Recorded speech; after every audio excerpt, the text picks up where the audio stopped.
King of Lamba apá kejì. Ẹ káàbọ̀ padà sí ọmọ Yorùbá TV níbi tí a ti máa ṣe àgbéyẹ̀wò sinimá tí a pè àkọlé rẹ̀ ní King of Lamba. Sinimá tí a pè àkọlé rẹ̀ ní King of Lamba jẹ́ sinimá kan tí ó sọ nípa ọba àti àwọn ìdílé rẹ̀ pẹ̀lú iṣẹ́ ibi ọwọ́ wọn. Bákan náà ni sinimá yìí kọ́ni ní ẹ̀kọ́ tí ó pọ̀ tí àwọn àgbààgbà àti ìlúmọ̀ọ́ká òṣèré sì kópa nínú rẹ̀. Ibẹ̀ láti rí ìtẹ̀lẹ̀ the icon, Yetunde Barnabas, Jaiye Kuti, Kemite àti bẹ́ẹ̀ bẹ́ẹ̀ lọ. Fún ẹ̀yin tí ẹ ò tíì láǹfààní láti wo sinimá yìí, ẹ rí sinimá tí a pè àkọlé rẹ̀ ní King of Lamba wò ní ìkànnì YouTube channel ìtẹ̀lẹ̀ the icon studio. Bákan náà fún ẹ̀yin tí ẹ ti wo sinimá yìí, ẹ jẹ́ ká mọ̀ òṣèré tí ẹ̀yin nífẹ̀ẹ́ sí jù ní comment section.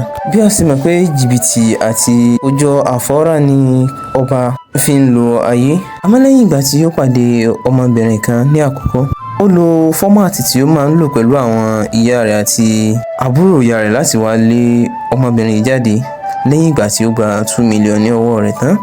Àmọ́ ìyẹn jẹ́ kó yé pé ìgboro ni òun jẹ́, tí ó sì jẹ́ kó yé pé òun ti ka gbogbo school pé òun mọ̀ dáadáa, tí eléyìí sì rí owó rẹ̀ gbà padà. Báyìí ni ó tún gba ilé.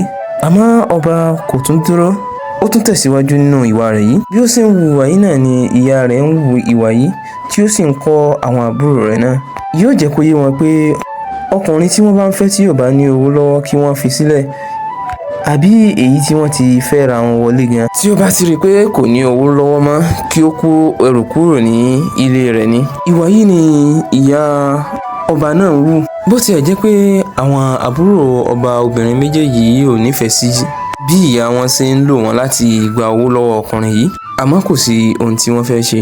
Lẹ́yìn ọjọ́ díẹ̀ tí àbúrò ọba rí ẹ̀kẹ́nẹ́ tí ó lóun fẹ́ fẹ́, lẹ́yìn gbogbo aṣọ ẹbí àti gbogbo nǹkan tí wọ́n ti rà, tí ó sì kù ọjọ́ mẹ́ta sí introduction rẹ̀ yìí, ni ọ̀kan lára àwọn ex-boyfriend rẹ̀ pé tí ó sì ní kí ó sẹ́ndì account number. Báyìí ni ó sẹ́ndì 10 million naira sí, tí ó sì ní kí ó fi ṣe shopping.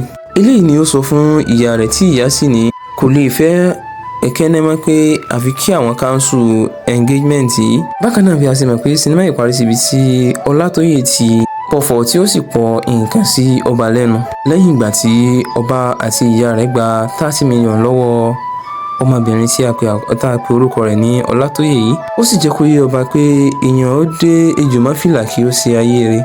Ó jẹ́ kó yé pé àwọn ṣẹ̀ṣẹ̀ bẹ̀rẹ̀ ni. Ibí yìí ni apá kìíní sinimá yìí parí sí. Ohun tí a máa retí ní apá kejì sinimá yìí ni pé ǹjẹ́ ọba bọ́ nínú wàhálà Ọlátóyè yìí? Bákan náà ṣé ìyá ọba cancel wedding ọmọ rẹ̀ yìí, àbí ọmọ pàpà ṣe engagement yìí? Bákan náà kí ni ó gbẹ̀yìn gbogbo àwọn fámìlì yìí? Gbogbo eléyìí ni a máa retí ní apá kejì sinimá yìí. Bákan náà a máa retí apá kejì sinimá yìí ní ọ̀sẹ̀ méjì sísìn. Ó dìgbà kan náà.